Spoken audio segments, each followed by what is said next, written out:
দেখতে দেখতে কিন্তু পুজো চলেই আসলো। কি গো বন্ধুগণ, তোমাদের কি শপিং শুরু হয়ে গেছে? আজকে কিন্তু আমার ফার্স্ট শপিং। শাড়ি পরেই চলে এসেছি। এরকম কিছু না, অ্যাকচুয়ালি ঘুরতে বেরিয়েছিলাম। শপিং করতে আসার কোনো ইচ্ছেই ছিল না। বাট ওই সামনে দিয়ে যাচ্ছিলাম, চলো কি কি কালেকশন আছে একবার ভিতরে গিয়ে দেখাই যাক। তো ওর জন্য আর কি চলে এসেছিলাম শাড়ি পরে, একটু লজ্জা লাগছিল, বাট কোনো ব্যাপার না।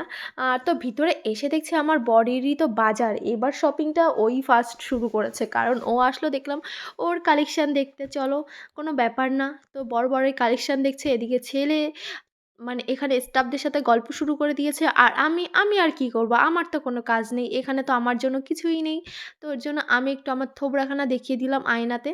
তো বর একটার পর একটা ড্রেসপত্র দেখছে, আর এদিকে আমার ছেলে মনের ইচ্ছায় ঘুরছে, আর আমি মনের ইচ্ছায় আয়নার সামনে গিয়ে ফটো তুলছি। তো বর করছিল বরের শপিং, আর আমার পিচ্চিখানার কথা আর কি বলবো। এই যে মলে এসে এত পরিমাণে দুষ্টুমি করে, সেটা তো তোমরা দেখতেই পাচ্ছ। কোথায় গেঞ্জির মধ্যে ঢুকে যাবে, কোথায় কোথা দিয়ে চলে যাবে।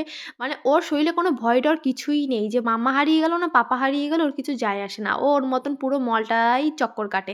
আবার নিজের শপিং নাকি মাঝে যে নিজেও করে। তো বর একটার পর একটা ড্রেস দেখে নিল। এইবার বর তার নিজের শপিং কমপ্লিট করে এখন কিন্তু চলে এসেছে ছেলের জন্য দেখতে। আমার তো কোনো বালাই নেই, হ্যাঁ, আমার কথা একবারও বলছেই না যে তুমি কি নেবে।